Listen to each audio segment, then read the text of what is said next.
This is Hero. How's everyone doing today? So today I'm discussing the new moon. Okay, this is occurring here in the U.S.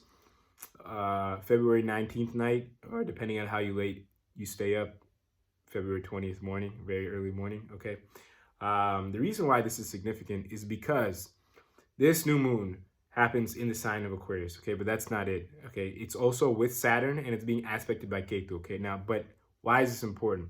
Well, in any regular new moon, what are the two planets that are directly responsible to cause a new moon, right? Like, how does a new moon happen? It requires the sun and the moon, right? Whenever the moon crosses over the sun, it's a new moon, right? Now, if you take the two signs that sun and moon own, which is Cancer and Leo, and you look across from both of them, you get Capricorn and Aquarius, okay? These are both ruled by Saturn, okay? So you could say from just this that Saturn is kind of like the opposite of sun and moon, okay? Or you could even perceive it as Saturn is the enemy of the sun and moon, okay? Depending on how you look at it and what your definitions of certain words are. And from what kind of spiritual standpoint you're looking at this. But point is, Saturn is a very conflicting energy from sun and moon, okay? Or definitely cause a lot of shaken, the stirring up of energies, okay? So you take this new moon and you take them, and they are happening with Saturn, okay? This new moon is happening within 5 degrees of Saturn, okay? So Saturn's impact is going to be very strong here. Secondly, you take the sign this new moon is happening in, it's happening in Aquarius, okay? Which is opposite of the sun, and it's Saturn's own sign. What this means is, this was already not a favorable new moon from the start, right? Because of the sign. The sun and moon are forced to already, in this sign, be a little bit more karmically aware, okay, which is not what they want to do necessarily. But you take the fact that they are with the sign Lord Saturn, so that impact from Saturn is coming on strong to this new moon. The sign is making them more aware also, and the sign itself is even stronger because Saturn is in the sign, so that's even ramping it up much even more, okay? So before I move on, I just want to make that clear. Also, you have Ketu, who's throwing a fifth aspect on this sign, which is throwing a karmic awareness in a little bit of a different sense, okay? Now, let me explain. So the sun and moon represent what? You could say the identity and the mind, okay? So these two planets, identity and the mind is something that, a lot of people attach themselves to, attach their self-worth to.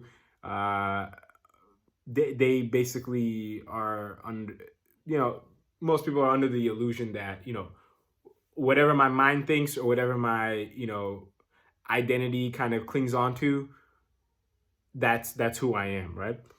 And Saturn here in Ketu a little bit, but more Saturn and the energies of Aquarius that it's providing here is basically telling them that, hey, no, you're not just, your fluctuating emotions that, change so often, or, whoever you think you are, right? There's a certain purpose and duty that we have here, okay? And a karmic duty, right? And this will make your mind and identity very fully aware. And this transit doesn't last that long, right? But for a few days, so I'd say 2 or 3 days before this transit and about a day or two after, you will become a little bit more, you'll get like a little bit of a feeling, okay, of what we kind of need to do, okay? Especially the exact night that this new moon happens to occur degree-wise. So that's that. And a little bit before this transit, the exact new moon, sun is right over Saturn and the moon is in Capricorn, okay? What does this mean? When this actually happens, it's actually going to be pretty strong too, because the identity is surrendering to Saturn, kind of, you could say, because Saturn's like the big boss here, right? Because it's sign. And your identity is going to feel very conflicted, and your moon, its emotions are going to be all over the place because it's in Saturn's sign and it's strong, and it's in Moon's opposite sign. And you're kind of going to get a feeling, okay, my identity is kind of crashing, right? This is the kind of discipline I need to establish, okay? Now, the more work you've done on yourself in the past, the easier it is for you to figure out what you need to do here.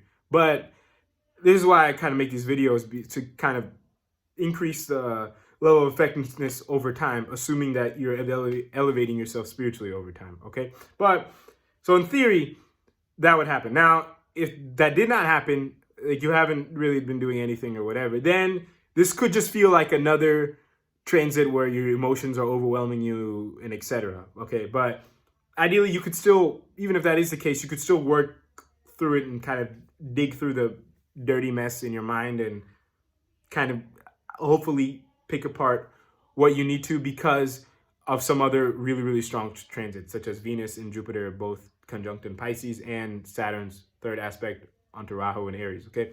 But this is a little bit before the new moon. Now, during the new moon itself,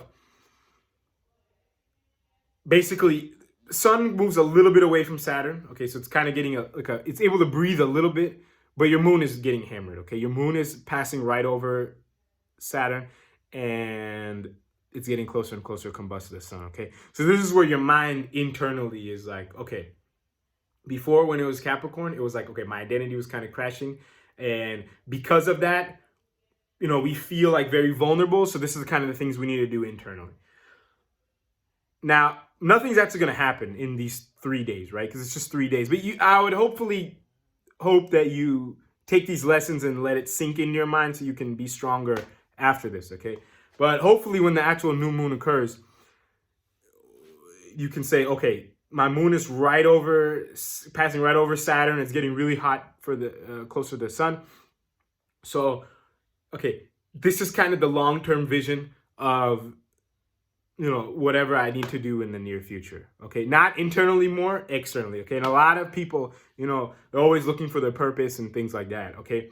This is a great, great time to do that, okay? And if you stayed till this point in the video, which is a 7-minute mark, you'll hopefully realize that what I'm saying is of some importance, and to take it seriously, hopefully, okay? But yeah, so I think that's going to be it for this video.